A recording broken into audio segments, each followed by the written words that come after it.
Topics है, मतलब chapter जो भी मोस्ट इम्पॉर्टेंट टॉपिक्स हैं या फिर ऐसे कॉन्सेप्ट्स हैं जिसके अंदर स्टूडेंट्स मैक्सिमम चांसेस होते हैं स्टूडेंट के कंफ्यूज होने के.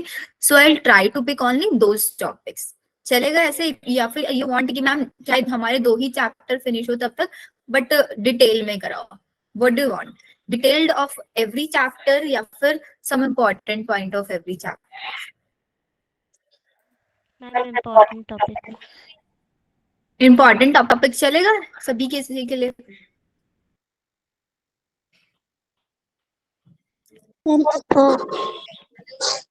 विश्वा, हर्षदा, नम्रता. मैम थोड़ा डिटेल में चलेगा. डिटेल में चलो, फिर ट्राई की हम लोग डिटेल और इम्पोर्टेंट टॉपिक दोनों को थोड़ा साथ में लेके चल लेंगे फिर. बट इसके लिए आप लोगों के एफर्ट्स मुझे ज्यादा लगेंगे फिर. अच्छा, breathing and exchange of gases जैसे मैंने आपको 2 लेक्चर में फिनिश कराया वो इनफ था ना?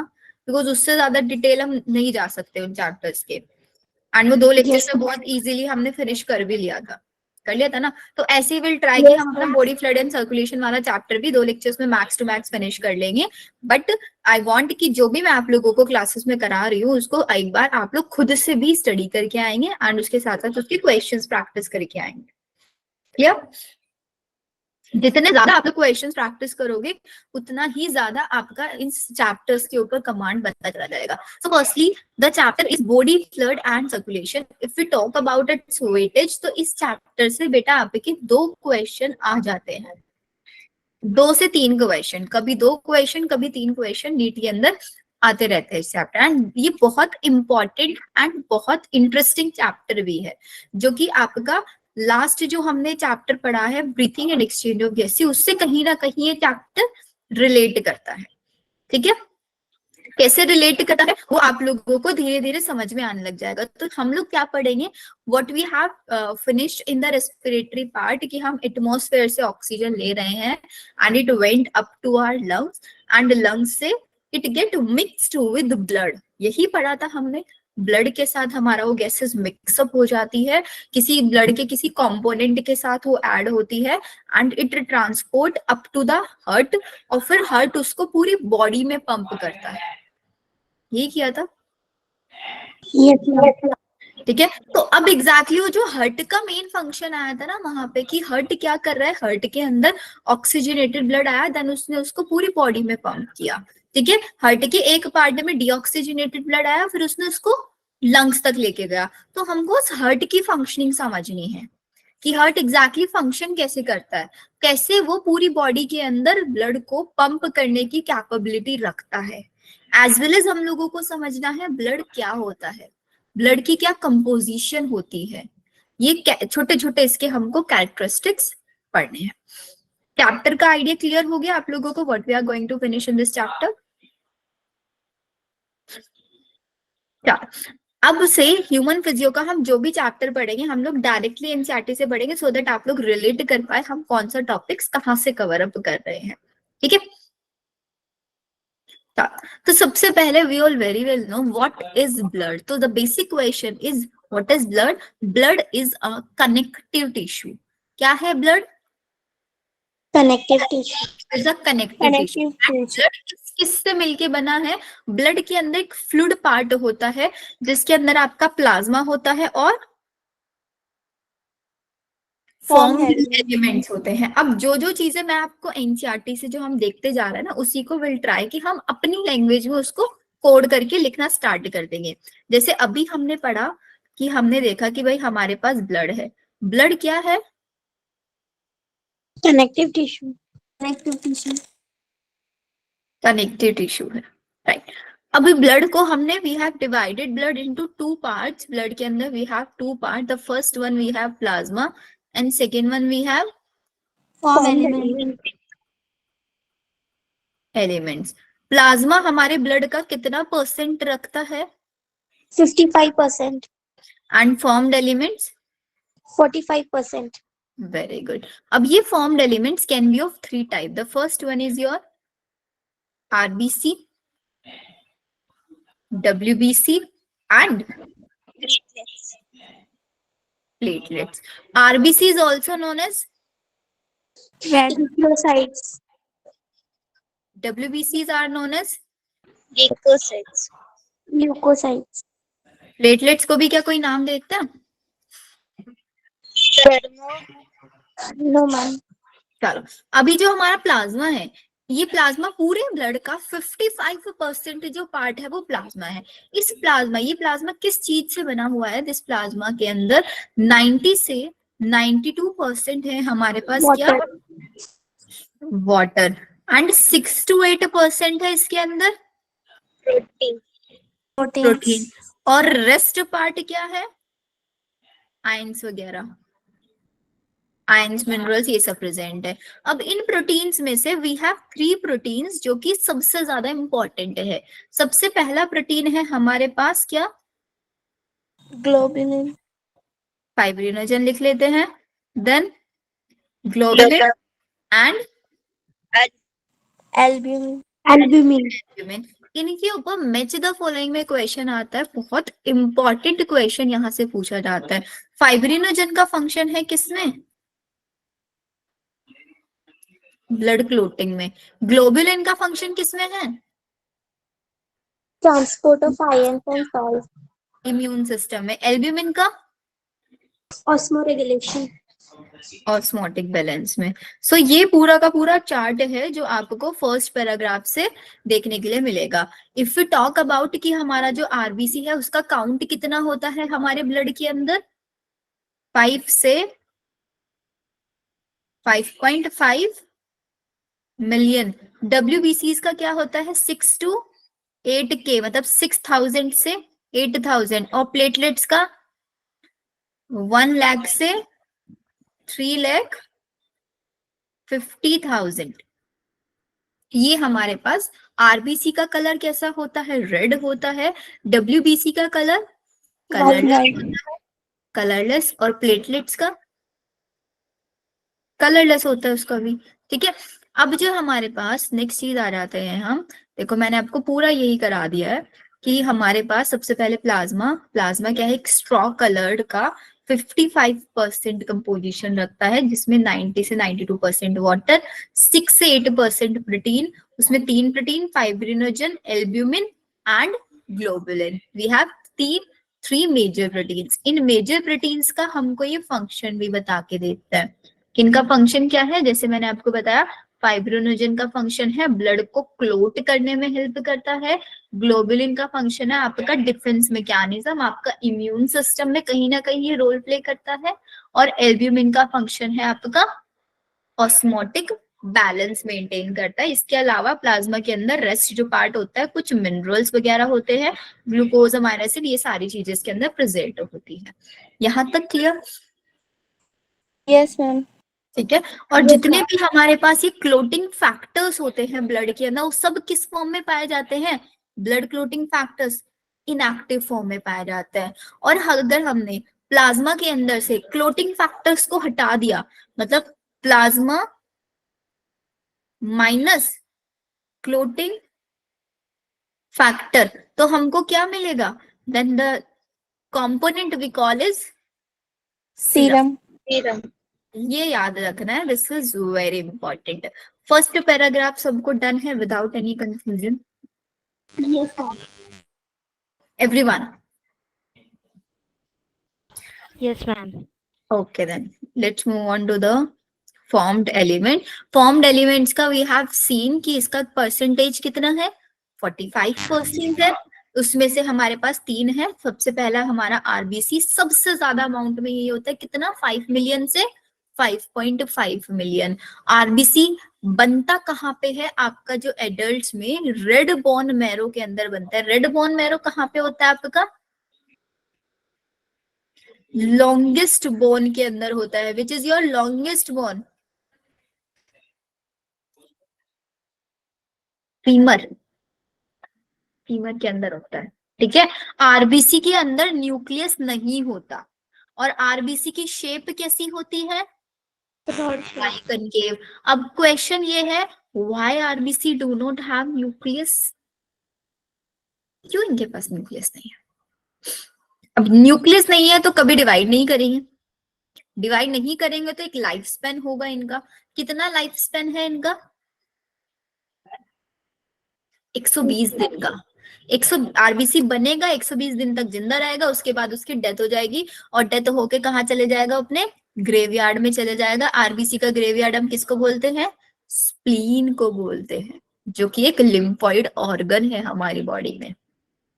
तो मेरा क्वेश्चन था why RBC do not have any nucleus,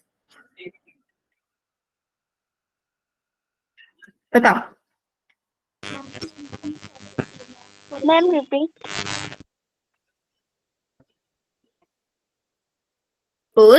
RBC का फंक्शन है, RBC needs to carry more and more oxygen with it, वो ज्यादा से ज्यादा ऑक्सीजन अपने साथ कैरी करना चाहता है। दैट्स व्हाई आरबीसी ने अपना न्यूक्लियस डोनेट कर दिया, निकाल दिया अपना nucleus, so that it can have more and more space to carry more and more oxygen. Clear? Why RBC do not have nucleus? Because it wants to make its whole space available for oxygen only. ये अपना पूरा का पूरा space सिर्फ oxygen के लिए available रखना चाहता है। गुड इवनिंग अनुष्का, बेटा लेट हो क्लास में आज, ऐसा कैसे? चलो ठीक है, ये हमने देखा।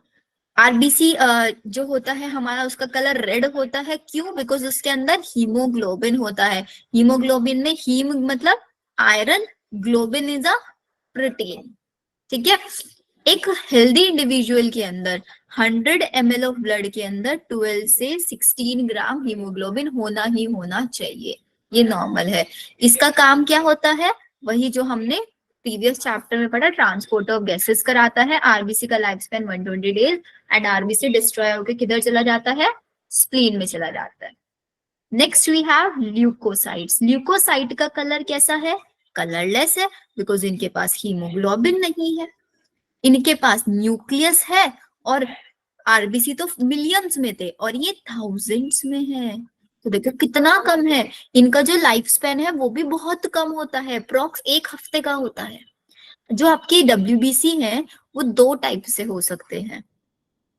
WBCs can be of 2 type, एक होंगे आपके ग्रैन्युलोसाइट और एक होंगे आपके ए ग्रैन्युलोसाइट। इन टर्म से समझ रहे हो क्या समझा रहे हैं हमको? ग्रैन्यूल्स, ए ग्रैन्यूल्स, वो खाया कभी किसी ने peanut butter? Yes yes ma'am. कोई कोई पीनट बटर ना एकदम मिल्की मिल्की होता है, बिल्कुल बिल्कुल सॉफ्ट, और कुछ कुछ पीनट बटर ऐसे होता है जिसके अंदर छोटे छोटे छोटे छोटे ग्रैन्यूल्स होता है। मतलब पीनट बटर को ना पूरी तरीके से पीसते नहीं है, उसको ग्राइंडिंग अच्छे से नहीं करते। तो एक तो हो गया जिसके अंदर ग्रैन्यूल्स है, और एक वो जिसके अंदर ग्रैन्यूल्स नहीं है। आए समझ में? ग्रैनुलोसाइट और ए ग्रैनुल, ग्रैनुल्स जिसके अंदर छोटे छोटे छोटे छोटे दाने लाइक स्ट्रक्चर्स है, ए ग्रैनुलोसाइट जिसके अंदर ऐसा कुछ नहीं है। तो जो हमारे पास ग्रैनुलोसाइट होते हैं वो कौन से हैं? ग्रैनुलोसाइट हमारे पास 3 होते हैं, जिसका शॉर्ट ट्रिक है याद रखने की, बेन, ठीक है। और ए ग्रैनुलोसाइट हमारे पास कितने होते हैं? We have 2 LM। B4 basophil. Basophil, E4 eosinophil, N4 neutrophil. Neutrophils, L4 lymphocyte, M4 monocyte. Cyte. तो सबसे पहली चीज तो यू नीड टू रिमेम्बर कि which one is granulocyte and which one is a granulocyte. ये याद रहेगा सबको, कौन ग्रैनुलोसाइट है कौन ए ग्रैनुलोसाइट है। Yes ma'am. चलो अब हम इनके जरा फंक्शंस देख लेते हैं। तो हमारे पास सबसे ज्यादा अमाउंट में कौन प्रेजेंट होता है? ये N होता है, सबसे ज्यादा अमाउंट में होता है न्यूट्रोफिल, ठीक है। और जो हमारे पास बेसोफिल होता है ये सबसे कम अमाउंट में होता है। ये कितना है न्यूट्रोफिल? 60 से 65, और बेसोफिल है सिर्फ 0.5 से 1%। जो हमारे पास ये न्यूट्रोफिल है और जो है आपका मोनोसाइट है, देखो दोनों के बिल्कुल एंड वाली स्ट्रक्चर, दोनों के बिल्कुल एंड, ये दोनों सेम फंक्शन परफॉर्म करता है। क्या फंक्शन परफॉर्म करता है? इनका नेचर होता है फैगोसाइटिक सेल्स, मतलब ये फैगोसाइटिक सेल है। अगर आपकी बॉडी के अंदर कोई फॉरेन पार्टिकल एंटर करेगा तो ये उसको खा जाएंगे। फेगोसाइटोसिस का मतलब होता है एनगल्फ कर लेना, सेल ईटिंग। ठीक है, तो जो जितनी एंड वाली सेल्स है वो दोनों का काम क्या है, सेल ईटिंग करना। और मोनोसाइट का परसेंटेज कितना है, 6 to 8%। ठीक है, अब जो है हमारे पास बेसोफिल है जो बहुत कम अमाउंट में है, ये अपने अंदर से 3 केमिकल सिक्रीट करते हैं, हिस्टामाइन, सेरोटोनिन, हिपैरिन। इनका काम क्या होता है, ये इन्फ्लामेटरी रिएक्शंस में हेल्प करते हैं। इन्फ्लामेशन समझ तो कहीं बॉडी पार्ट पे स्वेलिंग का आ जाना, आपको होता है ना, कहीं पे आपको कट लग गया तो आप देखते हो कट लग गया है तो उसके आसपास स्वेलिंग आ जाती है। आपको कहीं पे चोट लग गई, मतलब एक्सटर्नल इंजरी नहीं है, इंटरनल इंजरी है, तो पार्ट स्वेलअप भी हो जाता है ना, फिर भी आती नहीं आती स्वेलिंग। तो हर केस में स्वेलिंग आती है, इंटरनल इंजरी हो या एक्सटर्नल इंजरी हो। तो इसका मतलब क्या होता है कि जब आपको कोई इंटरनल एक्सटर्नल इंजरी होगी, उस पार्ट का टिश्यू कट हुआ होगा, टिश्यू के अंदर या तो डैमेज आया होगा, जिसकी वजह से वहां की जो ब्लड कैपलरीज थी, ब्लड वेसल्स थी, उन ब्लड वेसल्स के अंदर बेसोफिल ने हिस्टामाइन, सेरोटोनिन, हिपैरिन इन सबको रिलीज करना शुरू किया होगा। एंड इन्हीं की वजह से आपको उस पार्ट में पेन फील होता है, just because of them, because ये इन्फ्लामेशन के लिए रिस्पॉन्सिबल होते हैं। अच्छा, व्हाई इट इज नेसेसरी कि हमारे किसी भी बॉडी पार्ट पे कट लगा है तो हमको पेन होना ही चाहिए, उसके पीछे एक प्लस पॉइंट है। Can anyone tell me? If we are having an injury, so it's necessary to accumulate pain there.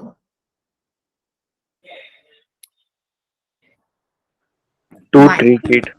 Impulses generated. To treat it. Impulse generate होता है। इम्पल्स जनरेट होता है हर्षदा, तभी हमको पेन फील होता है, बट उसके पीछे एक और रीजन होता है। Let's suppose, I tell you, ये मेरा हैंड है, ठीक है, मेरे इस हैंड की में यहाँ पे कट लगा है, ऐसे ऐसे कट लग गया है, ठीक है। तो यहाँ पे ऐसे कट लगने की वजह से क्या होगा, यहाँ की जो ब्लड कैपिलरीज थी, वेसल्स वगैरह, बहुत चीजें कट हुई होंगी, टिश्यूज डैमेज हुए होंगे बहुत ज्यादा, तो उन टिश्यूज को अपने आप को रिपेयर करने के लिए दे नीड टाइम ना। और लेट्स सपोज मैं इसी काम से इसी हैंड से काम करे जा रही हूँ, प्रॉपर इसको मूव कराया जा रही हूँ, तो क्या होता है कि जितना वो अपने आप को रिपेयर करने की कोशिश कर रहा होगा, फिर मैं उसको ऐसे मूव करा रही हूँ, तो फिर वो बेचारा वहां से फिर डैमेज होने लगेगा, होगा नहीं होगा। किसी को चोट लगती है, किसी को कोई इंजरी होती है, तो उसको सजेस्ट किया जाता है कि आप बेड रेस्ट करो, आप बिल्कुल बेड से मत उठो, आप रेस्ट करो प्रॉपरली। रेस्ट क्यों? ताकि आपकी बॉडी को प्रॉपर हीलिंग मिल जाए। हीलिंग टाइम चाहिए होता है आपकी बॉडी को हील करने के लिए, अपने आप को, उसके लिए आपकी बॉडी में पेन ऑटोमेटिकली स्टार्ट हो जाता है। तो अगर आपकी बॉडी में पेन हो रहा है ना, तो उस पेन को ये मत समझना हाय मेरे को पेन क्यों हो रहा है, वो पेन इसलिए हो रहा है कि आपकी बॉडी के अंदर कुछ डैमेज हुआ है। पेन होगा तो आप एक जगह शांति से बैठे रहोगे, नहीं तो आप घूमते रहोगे, अपने मस्त काम करते रहोगे, बॉडी पार्ट्स को मूव करते रहोगे, तो बेचारा बॉडी पार्ट अपने आप को रिकवर कैसे करेगा। तो पेन होगा, आप रेस्ट करोगे, आपके बॉडी पार्ट को टाइम मिल जाएगा अपने आप को रिपेयर करने के लिए। ठीक है ना? Yes. Yes, ma'am. जैसे आपने सुना होगा कार और बाइक्स होती है, उनका सर्विसिंग जरूरी होता है। क्यों सर्विसिंग जरूरी होता है? वो सर्विस का मतलब होता है उनको एक टाइम के लिए रेस्ट में बिल्कुल पहुंचा देना, उनकी पूरी बॉडी जितने पार्ट्स होते हैं उनके, उन सबका प्रॉपर क्लीनिंग कराना, ताकि वो और अच्छे से फंक्शन कर पाए। इसीलिए हमारा हर दिन सोना भी जरूरी होता है, क्योंकि हम पूरा दिन काम करते रहते हैं, हमारी बॉडी ऑर्गन्स हमेशा पूरा दिन काम करते रहते हैं, तो they also need a rest, उनको भी रेस्ट चाहिए, ताकि वो नेक्स्ट डे, हाँ होता है ना, हम सोने के बाद एक मस्त एनर्जी के साथ उठते हैं, बिल्कुल माइंड फ्रेश रहता है उस टाइम पे, है ना, सुबह के टाइम बिल्कुल माइंड फ्रेश रहता है, उस टाइम में अच्छे से पढ़ाई होती है। वो इसीलिए होता है क्योंकि आपके बॉडी ऑर्गन को टाइम मिल जाता है अपने आपको हील करने के लिए, तो अपने बॉडी को हीलिंग टाइम दिया करो अच्छे से। ठीक है, नेक्स्ट हमारे पास है ईओसाइनोफिल। ईओसाइनोफिल क्या करता है, आपकी बॉडी के अंदर कहीं भी इंफेक्शन होता है उसको रोकता है, रेसिस्ट करता है इन्फेक्शंस को, एंड इसका परसेंटेज आपने देख लिया, और ये आपके इसके साथ साथ एलर्जिक रिएक्शंस के लिए भी रिस्पॉन्सिबल होता है। आपकी बॉडी में अगर कहीं पे भी एलर्जिक रिएक्शंस है तो वो ईओसाइनोफिल की वजह से हो सकती है। लिम्फोसाइट्स का फंक्शन होता है आपकी बॉडी के अंदर इम्यून सिस्टम को डेवलप करना। लिम्फोसाइट 2 टाइप के होता है, B lymphocyte and T lymphocyte. B is what? B stands for bone marrow, and T stands for मतलब वो लिम्फोसाइट जो बोन मैरो में बनते हैं, those lymphocytes are known as B lymphocyte, and T lymphocyte are those lymphocytes which form into the thymus, bone marrow and thymus, इनके अंदर जो बन रहे हैं। क्लियर? इसका डिटेलिंग Yes, ma'am. आप लोग 12th क्लास में वी हैव अलग से chapter human health and disease, जहाँ पे पूरा डिटेल में आप लोगों को मैं पढ़ाऊंगी। बी लिम्फोसाइट टी लिम्फोसाइट दोनों का काम। जैसे सपोज आपकी बॉडी के अंदर कोई बैक्टीरिया चला जाए अचानक से, है ना, तो क्या होगा, आपकी बॉडी का टेम्परेचर हाई हो जाएगा। क्यों हमारी बॉडी, आपको फीवर क्यों आता है? अच्छा सोचा कभी किसी ने फीवर क्यों आता है? क्या फीवर कोई डिसीज है? No, ma'am. No, ma'am. Virus come into body. Viral infection. क्यों फीवर आता है? मुझे उसका रीजन जानना है बस, इस वजह से फीवर आता है। Ma'am, because our body tries to fight against the disease, against the virus. The virus is bacteria नहीं करा सकता, टाइफाइड होता है, बैक्टीरियल डिसीज है, उसकी वजह से भी टाइफाइड में तो फीवर आता है ना। आता है नहीं आता टाइफाइड में फीवर? Yes, ma'am. तो बैक्टीरिया कराता है। क्या बैक्टीरिया नहीं फीवर करा सकते? हर्षद आप कुछ बोलना चाह रहे थे, आप बोलो। And just give me a minute, मैं अपना तब तक लैपटॉप चार्जिंग कर लेती हूँ, प्लग ऑन।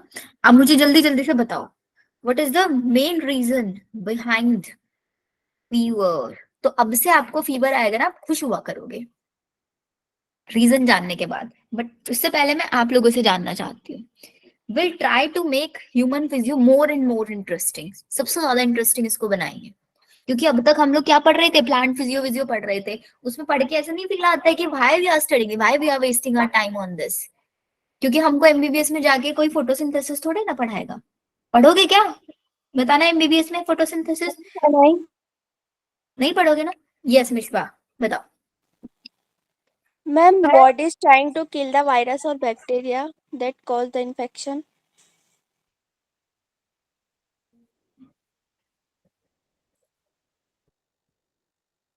नहीं बेटा, it's not completely correct. Ma'am, when our body is fighting for unwanted cells, our body temperature rises. चलो मैं बताती हूँ, मैं बता, ठीक है, ध्यान से सुनना। एंड फिर आप लोग अपने आप को रिलेट करना है कि आप कहाँ पे गलत बता रहे थे। क्या होता है ना, लेट्स सपोज आपकी बॉडी के, let's suppose we have Harshada, ठीक है। क्या हुआ, हर्षदा की बॉडी के अंदर अचानक से बैक्टीरिया एंटर हो गया, ठीक है। तो वो बैक्टीरिया क्या करेगा, हर्षिता की बॉडी के अंदर जाके मल्टीप्लाई करना शुरू करेगा। जैसे जैसे वो मल्टीप्लाई करना स्टार्ट करता है ना, कोई भी पैथोजन आपकी बॉडी के अंदर चला जाए, मतलब कोई भी ऐसा पार्टिकल जो डिसीज कोजिंग है, उसको पैथोजन बोलते हैं, तो आपकी बॉडी के अंदर जाके कुछ केमिकल सिक्रीट करता है। वो केमिकल सीक्रेट होते ही आपकी बॉडी आइडेंटिफाई कर लेती है कि हाँ, हमारी बॉडी के अंदर क्या आया है, हमारी बॉडी के अंदर कोई बाहर से पार्टिकल आया है, कोई फॉरेन पार्टिकल आया है जो मेरी बॉडी का नहीं है, हमारे जैसे नहीं है, वो बाहर से कुछ आया है। तो जैसे ही वो आता है, कोई बैक्टीरिया हो सकता है, वो वायरस हो सकता है, कुछ भी हो सकता है वो, तो उसके मल्टीप्लीकेशन, क्योंकि वो हमारी बॉडी में आया है, क्यों आया है, किसी जरूरत से आया होगा ना। बिना जरूरत के तो कोई बैक्टीरिया नहीं आएगा। क्यों आया है, हमारी बॉडी से खाना लेने के लिए आया है, या अपने आप को मल्टीप्लाई करने आया है। तो उसके मल्टीप्लिकेशन रेट को, उसकी एक्टिविटी को कम करने के लिए हम क्या करते हैं, हमारी बॉडी में उसने केमिकल सिक्रीट करा, बॉडी को पता चल गया कि बॉडी में कोई पार्टिकल है, तो आपकी ब्रेन में ग्लैंड होती है हाइपोथैलेमस, वो टेम्परेचर रेज कर देती है आपकी बॉडी का। उसने टेम्परेचर रेज क्यों किया, ताकि जो आपकी बॉडी में पार्टिकल आया है, वो पार्टिकल अच्छे से ना आपकी बॉडी में ग्रो कर पाए। उसको किल नहीं करता है, कभी भी किल नहीं करेगा वो उसको। आपको पता कैसे चलेगा आपकी बॉडी के अंदर पार्टिकल आया है? आपको फीवर आया, इट मीन्स आपकी बॉडी ने कोई भी बैक्टीरिया, कोई भी पैथोजन आपकी बॉडी में आया होगा, उसके अगेंस्ट, उसकी ग्रोथ को रोकने के लिए आपको फीवर आया। तो फीवर के टाइम पे डॉक्टर्स आपको एंटीबायोटिक्स देते हैं या नहीं देते हैं? पैरासीटामोल देते हैं। तो Yes, क्यों ma'am. देते हैं? Yes, तो ma'am. उसमें उस पैरासीटामोल से आपका फीवर कम होने लग जाता है। क्यों कम होता है? क्योंकि वो बैक्टीरिया किल होने लग जाता है।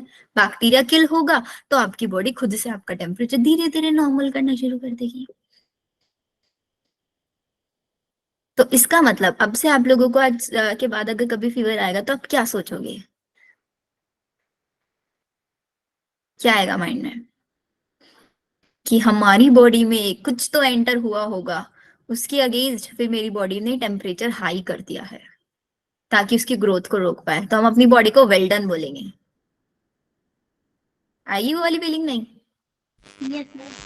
अच्छा, ऐसा क्यों होता है कि हमें फीवर आता है तो हमारा कुछ खाने का मन नहीं करता है, भूख नहीं लगती है?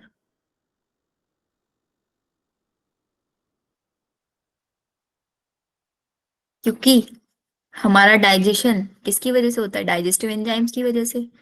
फीवर है, बॉडी का टेम्परेचर हाई है, और एंजाइम्स क्या होते हैं? टेम्परेचर स्पेसिफिक होते हैं ना। Yes ma'am. तो अब वो हाई टेम्परेचर पे हमारे डाइजेस्टिव एंजाइम अच्छे से काम नहीं कर पाते, तो जब तक हमारा फीवर कम नहीं होता हमको भूख नहीं लगती, हमारा कुछ खाने का मन नहीं कर रहा होता है। समझ में क्यों भूख नहीं लगती है? Yes ma'am. Yes, ma'am. चलो, ये तो था थोड़ा सा एक्स्ट्रा नॉलेज ह्यूमन फिजियो के लिए। ये सब एक्स्ट्रा नॉलेज हम लोग जैसे जैसे पढ़ते जाएंगे आपको मिलती जाएगी। तो ये था आपका बीओ टी लिम्फोसाइट के बारे में। प्लेटलेट्स को ही हम थ्रोम्बोसाइट्स बोलते हैं। ये आपके थ्रोम्बोसाइट्स किससे बनते हैं? मेगा कैरियोसाइट, ये एक स्पेशल टाइप की सेल्स होती है आपकी बोन मैरो के अंदर। उन सेल के फ्रेगमेंटेशन से आपका प्लेटलेट बनता है। प्लेटलेट्स का काउंट आपको पता ही है। और प्लेटलेट सबसे ज्यादा डेंगू फीवर हो जाता है, उसकी वजह से प्लेटलेट्स कम हो जाती है ना, तो ब्लड ट्रांसफ्यूजन कराना पड़ता है। इनका काम क्या होता है आपकी ब्लड के बॉडी के अंदर? ब्लड क्लॉटिंग कराना। अगर इनकी प्लेटलेट्स आपकी कम हो रही है, can lead to clotting disorder. इसकी वजह से आपका ब्लड क्लॉट नहीं होगा, एंड इसकी वजह से एक्सेसिव अगर आपकी होता ना, आपने एक चीज देखा होगा, कभी भी डेंगू फीवर आपको हो रखा है तो डॉक्टर कभी भी आपको घर रहने के लिए परमिशन नहीं देते हैं, वो हमेशा एडमिट करते हैं। क्यों? क्योंकि डॉक्टर्स वो रिस्क नहीं ले सकते। अगर आपका प्लेटलेट्स कम है और आपको घर भेजे, बाई चांस आपको कोई छोटी सी भी इंजरी हो गई, तो वहां से एक्सेसिव ब्लड लॉस होना शुरू हो जाएगा। इसलिए जब तक आपका प्लेटलेट्स का काउंट कम नहीं होता, डॉक्टर्स कभी भी डिस्चार्ज नहीं करते किसी भी पेशेंट को।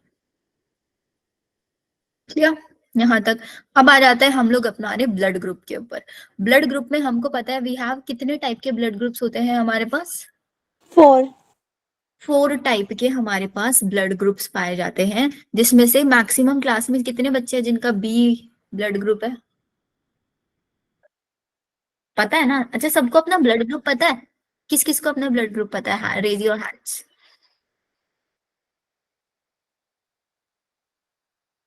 बेटा, जिसको नहीं पता है ना, अपना ब्लड ग्रुप चेक करा के पता जरूर करा लेना, बिकॉज ये हमारी ड्यूटी है, हमको पता होना चाहिए हमारा ब्लड ग्रुप क्या है। ठीक है? तो अब ब्लड ग्रुप आप किसी का ए प्लस ए पॉजिटिव होगा, बी पॉजिटिव होगा, किसी का नेगेटिव भी है ब्लड ग्रुप, किसी का A negative, B negative, A B negative, O negative. नहीं होगा ना, बहुत रेयर होता है वो, बिकॉज ठीक है। अब ये पॉजिटिव नेगेटिव का क्या कॉन्सेप्ट होता है? पॉजिटिव नेगेटिव का कॉन्सेप्ट होता है कि जिसके ब्लड में आरबीसी के ऊपर क्या प्रेजेंट है? आरएच पॉजिटिव प्रोटीन प्रेजेंट, मतलब आरएच प्रोटीन प्रेजेंट है, तो हम उसको बोलेंगे उसका ब्लड ग्रुप कैसा है? पॉजिटिव। और जिसके ऊपर आरएच प्रोटीन एब्सेंट है, तो उसको बोलेंगे हम नेगेटिव। ठीक है? अगर let suppose Harshida having blood group B, तो हर्षिदा को लेट सपोज इमरजेंसी का केस आ गया बहुत ज्यादा, ठीक है, तो हर्षिदा को कौन कौन सा ब्लड ग्रुप, मतलब कौन कौन सा ब्लड ग्रुप डोनेट किया जा सकता है हर्षिदा को? If Harshida is having B blood, B and O. B and O. हाँ, बी ब्लड ग्रुप दे सकते हैं if Harshida having B plus blood group. तो क्या हम उसको बी नेगेटिव दे सकते हैं? No ma'am. No ma'am. नहीं दे सकते। No, ठीक है? ma'am. एंड एक ऐसा ब्लड ग्रुप है ए बी, जो जिसको हम ए ब्लड ग्रुप भी दे सकते हैं, बी भी दे सकते हैं, ओ भी दे सकते हैं। Which is your blood group?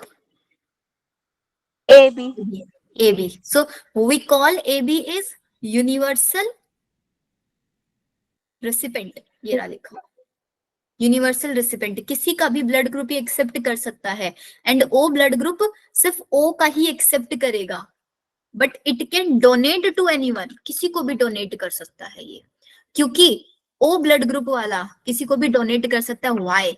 Because इसके आरबीसी के ऊपर कोई एंटीजन प्रेजेंट नहीं है, it has no antigen on its RBC,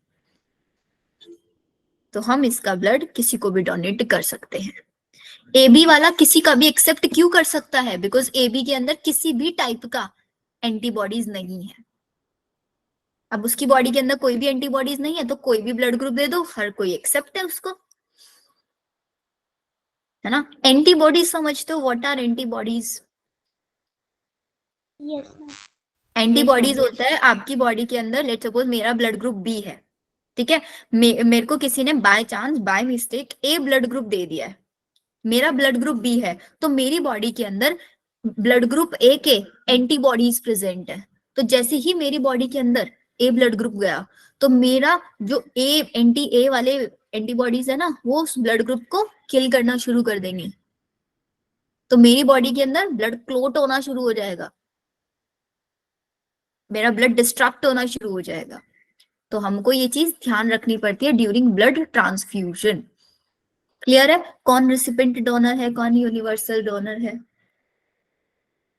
अब यहीं पे एक केस आता है, एक केस स्टडी है, आपको इमेजिन करना है, just try to imagine we have a mother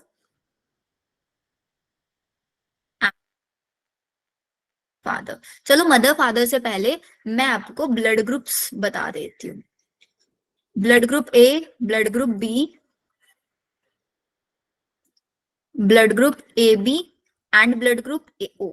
so जो हमारे पास ए ब्लड ग्रुप है, ए ब्लड ग्रुप के अंदर दो टाइप के एलील्स प्रेजेंट होंगे, या तो ये क्या हो सकता है, स्मॉल आई ए हो सकता है, या फिर ये स्मॉल आई ए और स्मॉल आई हो सकता है, मतलब ये पेयर्स की फॉर्म में पाया जाता है। ऐसे एक बार मैं सारे लिख दूं, आपको सब समझ आ जाएगा कैसे लिख रही है मैम इसको। बी होगा तो उसके अंदर या तो आई बी हो सकता है, या फिर आई बी स्मॉल आई हो सकता है। ए बी होगा तो आई बी, सिर्फ यही केस हो सकता है। ओ है तो सिर्फ स्मॉल आई। आपको क्या ये चीज समझ आ रही है? How I am trying to writing this? No, कैसे? ma'am. Yes, ma'am. ये याद रखनी है कि ये जो हमारे पास आई है ना, ये आई ए ब्लड ग्रुप को लेके चल रहा है अपने साथ, यहाँ पे भी ये आई ए ब्लड ग्रुप। आई का काम क्या होता है? आई एक शुगर प्रोड्यूस करता है। आई क्या प्रोड्यूस करता है? It produce a sugar. तो किस टाइप की शुगर प्रोड्यूस कर रहा है? ए टाइप की शुगर प्रोड्यूस कर रहा है, ये ए टाइप की। इसके ऊपर बी है तो ये किस टाइप की शुगर प्रोड्यूस कर रहा है? बी टाइप B की। type. इसके ऊपर कुछ भी नहीं है तो क्या ये शुगर प्रोड्यूस कर रहा है? नहीं प्रोड्यूस कर रहा है। Does No. Not produce Sugar. Any sugar. ये बेसिक चीजें आप लोगों को याद रखो, ठीक है। अब मदर फादर पे आ जाता है। लेट्स सपोज मदर का है ब्लड ग्रुप ए, फादर का है ब्लड ग्रुप बी, तो क्या आप मुझे निकाल के बता सकते हो कि इनके जो बच्चे होंगे उनका ब्लड ग्रुप क्या होगा? आप जिसको अपना ब्लड ग्रुप नहीं पता है ना, आज वो अपना ब्लड ग्रुप पता लगा लेगा अगर आपको अपनी मम्मी पापा का ब्लड ग्रुप पता है तो। क्या मुझे बता सकते हो? देखो भाई सिंपल सी चीज है, थोड़ा सा है ये आउट ऑफ कॉन्सेप्ट बट समझने की चीज। AB. ए है तो आई ए कंडीशन ले लेते हैं इसकी, बी है तो इसकी कंडीशन आई बी ले लेते हैं। अब इसको देखो क्रॉस कैसे कराना है, मल्टीप्लाई कैसे कराना है। इसको मल्टीप्लाई इसके साथ, फिर इसी का इसके दूसरे के साथ, ये वाला इसका इसके साथ, देन इसका इसके साथ। कितने बेबीज आए मदर फादर से? 4। तो 4 आया जो, देखो किसका, आई ए और फादर से आया आई बी, तो बच्चा क्या बन गया? कौन सा ब्लड ग्रुप बन गया? AB. A B. यहाँ पे दूसरा केस आई ए और इधर भी आई बी, बेबी कौन सा बन गया? ए बी ब्लड ग्रुप वाला। इधर से इधर आई ए आई बी, बेबी कैसे बन गया ए बी, इधर से आई ए आई बी, तो बेबी कैसे बन गया। तो इसका मतलब अगर हमारे पास मदर और फादर, मदर ए है फादर बी है, तो ज्यादा चांसेस किसके हैं, ए बी ब्लड ग्रुप के हैं। क्लियर। Yes ma'am. ऐसे आप अपना ब्लड ग्रुप निकाल सकते हैं इफ यू नो आपके पेरेंट्स का ब्लड ग्रुप क्या है। ठीक है, चलो ये तो थोड़ा सा था हमारा out of the concept, but हम आ जाते हैं अब कॉन्सेप्ट के ऊपर। ब्लड ग्रुप के ऊपर एक बहुत अच्छा कॉन्सेप्ट है। क्या कॉन्सेप्ट है, जो हमारी मदर है, मदर का ब्लड ग्रुप है ए पॉजिटिव। ठीक है, ए पॉजिटिव ले ले अगर हम तो चलेगा ना, पॉजिटिव, हाँ ले लेते हैं। ठीक है, और जो हमारे फादर है, फादर का भी हम ए पॉजिटिव ब्लड ग्रुप है, तो चांसेस है ना कि जो इसका मदर का फर्स्ट प्रेगनेंसी में बेबी होगा, उनका ब्लड ग्रुप क्या होगा, ए पॉजिटिव। ए पॉजिटिव होगा, है या नहीं है चांसेस। है। लेकिन अगर हमारे पास फादर हो गए ए नेगेटिव, तो चांसेस क्या है, बेबी क्या बन जाए, नेगेटिव भी बन सकता है ना बेबी। यस तो मैम। अगर सोच के चलो ऐसा केस हो गया कि भाई मदर तो ये पॉजिटिव है, लेकिन उनका जो बेबी है, अभी वो बेबी बर्थ नहीं हुआ है, अभी वो फीटस स्टेज में है, मदर वॉर्म के अंदर है, उसका ब्लड ग्रुप है ए नेगेटिव, क्या जो डेवलपिंग बेबी है इनसाइड द मदर, वो बिल्कुल नॉर्मली ग्रो हो जाएगा। क्योंकि हमको पता है ना कि ए पॉजिटिव किसी का ब्लड ग्रुप है तो उसकी बॉडी में ए नेगेटिव हम नहीं दे सकते, लेकिन यहाँ पे तो उसका बेबी ए नेगेटिव बन गया है।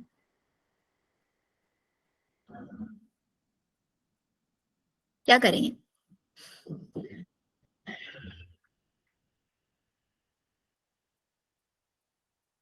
चलो ये केस आपको ध्यान रखना है कि अगर हमारे पास मदर ए पॉजिटिव है और बेबी ए नेगेटिव बन गया तो क्या चांसेस है। देखो अब जो इसकी फर्स्ट प्रेगनेंसी है, फर्स्ट प्रेगनेंसी में आपको पता है कि जो मदर होती है और जो फीटस होता है उनका ब्लड कभी भी मिक्स नहीं होता, और जब तक ब्लड मिक्स नहीं होगा तब तक कोई ऐसा केस नहीं आएगा ना कि एंटीबॉडीज वगैरह बन गए, नो मैम। है ना। तो फर्स्ट प्रेगनेंसी में कुछ नहीं आएगा। अब क्या हुआ, जब बेबी का बर्थ होता है, बेबी बर्थ के प्रोसेस को हम बोलते हैं पार्चुरेशन। सो बेबी बर्थ के टाइम पे व्हाट विल हैपन कि ब्लड का मिक्सिंग हो जाता है, blood get mixed, blood mixup हो गया। तो अब बेबी की बॉडी के अंदर तो ब्लड नहीं जाएगा ना मदर का, मदर की बॉडी के अंदर बेबी का ब्लड ग्रुप जाएगा, मदर के अंदर बेबी का ब्लड जा सकता है क्योंकि इन दोनों का ब्लड मिक्सअप हुआ है। तो इसकी वजह से मदर की बॉडी के अंदर ए नेगेटिव वाला चला जाएगा ब्लड। तो क्या मदर के अंदर कोई डिफिकल्टी आएगी, नहीं आएगी। क्यों नहीं आएगी, क्योंकि मदर का ब्लड ग्रुप पॉजिटिव है, तो इसका मतलब उसके ए पॉजिटिव है, तो इसका मतलब यहाँ पे RH पॉजिटिव ऑलरेडी है, RH प्रोटीन है, और बस बेबी के अंदर RH प्रोटीन एब्सेंट है। तो जब यहाँ पे ऑलरेडी RH पॉजिटिव है तो इसके अगेंस्ट एंटीबॉडीज थोड़ी ना बनवाएगा या कुछ नहीं बनवाएगा, नहीं बनवाएगा। तो यहाँ पे जो बेबी होगा वो बिल्कुल नॉर्मल होगा। लेकिन अभी कंफ्यूजिंग लग रहा होगा ना थोड़ा सा कि मैम नहीं समझ आ रहा है कुछ कुछ, लेकिन अभी मैं एक और केस बताती हूँ आपको, इसी से मिलता जुलता, आपको बहुत क्लैरिटी मिलेगा। दोनों में फिर कंपैरिजन कराऊंगी।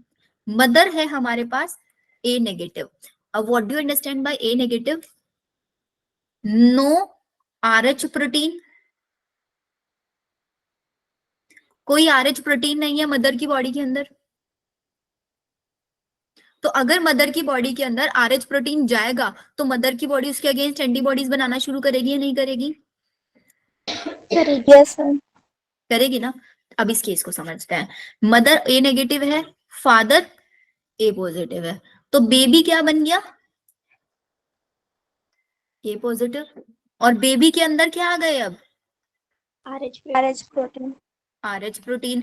तो फर्स्ट प्रेगनेंसी में हमने देखा कि ब्लड मिक्स नहीं होता है ना? No, ma'am. ब्लड मिक्स कब होता है? At the time of maturation. हाँ, blood mix at the time of delivery. तो डिलीवरी के टाइम पे या पार्चुरेशन के टाइम पे इनका ब्लड मिक्स हुआ और मदर की बॉडी के अंदर क्या चले गए? RH प्रोटीन चले गए, जिसकी वजह से मदर की बॉडी के अंदर क्या आ गए? एंटीबॉडीज आ गए। Antibody. Very good. तो इसका मतलब जिसका फर्स्ट बेबी होगा वो बिल्कुल नॉर्मल पैदा होगा या नहीं होगा? Yes, ma'am. उसके अंदर कुछ नहीं होगा। चलो हमने मान लिया कि फर्स्ट बेबी बिल्कुल नॉर्मल हुआ, लेकिन अब क्या हुआ? अब हुई सेकेंड प्रेगनेंसी। मदर के अंदर क्या है? मदर के अंदर RH प्रोटीन नहीं था, लेकिन अब एंटीबॉडीज है इसके अंदर। किसके against? Against RH protein, mother की बॉडी के अंदर। और क्या हुआ? जिसका बेबी बना वो कैसा बन गया? फिर से RH पॉजिटिव बन गया। पॉजिटिव है मतलब बेबी के अंदर क्या है? RH प्रोटीन बनने लग रहा है, और मदर की बॉडी के अंदर है RH प्रोटीन के अगेंस्ट एंटीबॉडीज। क्या कभी भी एंटीबॉडीज इस बेबी को ग्रो करने देंगे? नहीं करने देंगे ना, कभी भी इसको ग्रो करने नहीं देंगे, क्योंकि बॉडी में एंटीबॉडीज है। फर्स्ट केस में एंटीबॉडीज नहीं थे इसलिए बेबी ग्रो कर गया, सेकेंड केस में नहीं होगा।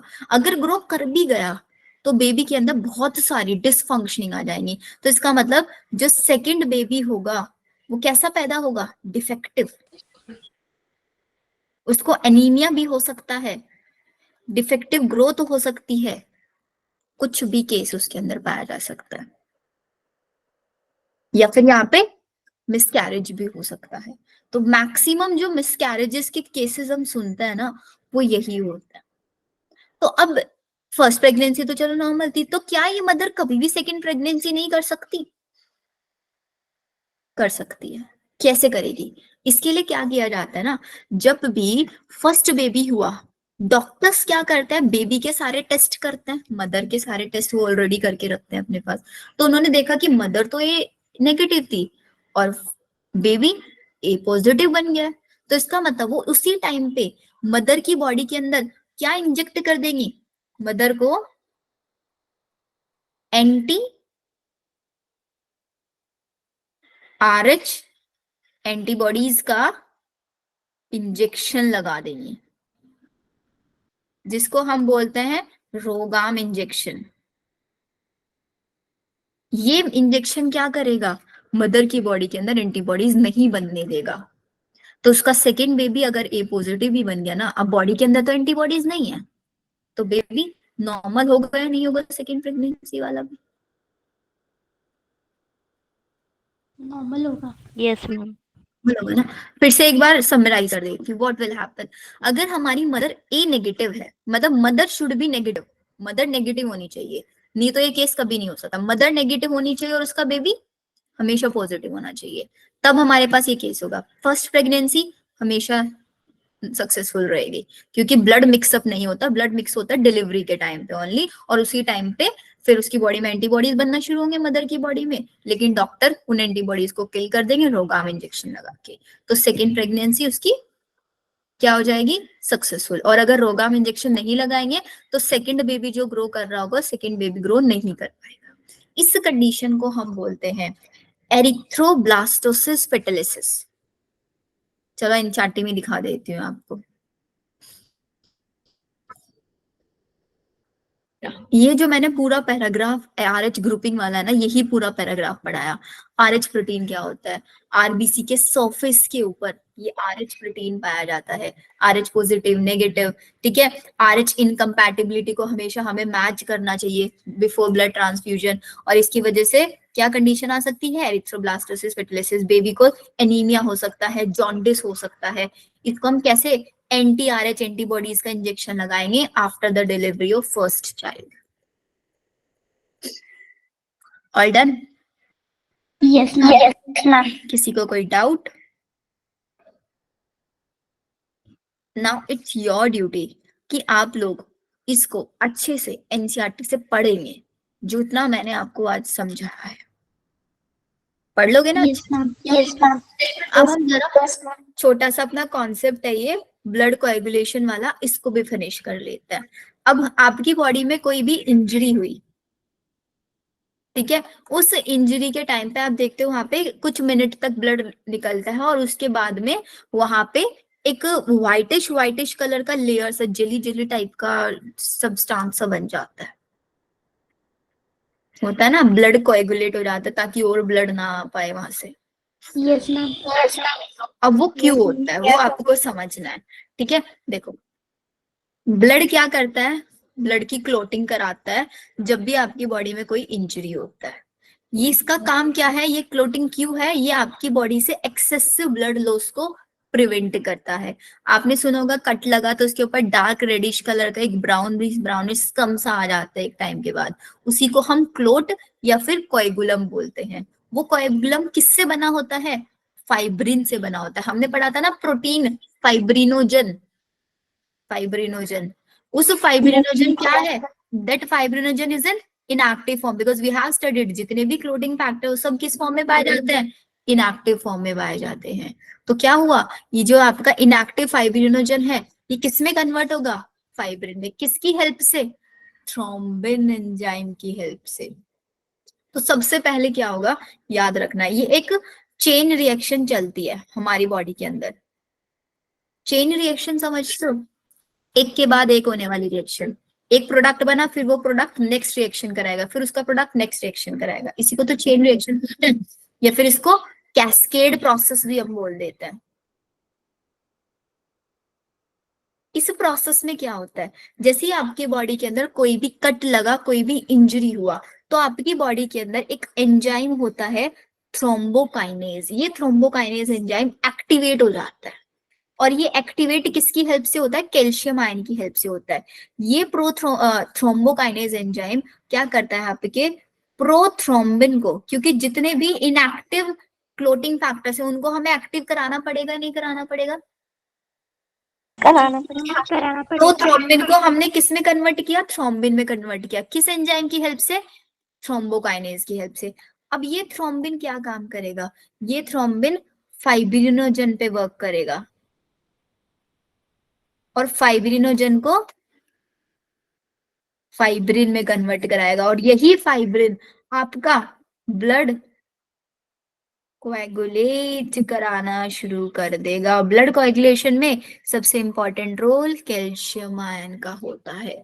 तो सिंपल याद रखना है, ब्लड क्लोटिंग कैसे हुआ, एक चेन रिएक्शन है, कैस्केड प्रोसेस है। जैसे ही आपकी बॉडी में कट लगा, कैल्शियम आयन आपकी बॉडी में एंजाइम एक्टिवेट करा देगा थ्रोम्बोकाइनेज। ये थ्रोम्बोकाइनेज प्रोथ्रोम्बिन को थ्रोम्बिन में, अब ये प्रोथ्रोम्बिन कहाँ है, ऑलरेडी हमारे ब्लड में प्रेजेंट है, प्रोथ्रोम्बिन को थ्रोम्बिन में फटाफट कन्वर्ट कराएगा, और थ्रोम्बिन फाइब्रिनोजन को फाइब्रिन में, और फाइब्रिन ब्लड को कोएगुलेट करना शुरू कर देगा। ठीक है ना? Yes ma'am. तो यहाँ तक हमने आज क्लोटिंग वाले पार्ट तक फिनिश कर लिया है। तो आई होप आप यहाँ तक अच्छे से एनसीईआरटी रीडिंग करके आएंगे। फिर नेक्स्ट क्लास में मैं आपको सर्कुलेटरी पाथवेज पढ़ाऊंगी, पूरा वही हार्ट की फंक्शनिंग वगैरह हम लोग पढ़ेंगे। एंड विल ट्राई, ये आपका 2 लेक्चर्स में फिनिश हो जाएगा चैप्टर, 2 लेक्चर मतलब 3 लेक्चर इसमें हम लेंगे अच्छे से, सो दैट अच्छे से हमको चीजें समझ में आ जाए। Clear? Yes ma'am. But make sure बच्चों, जितने चैप्टर्स हम कवर अप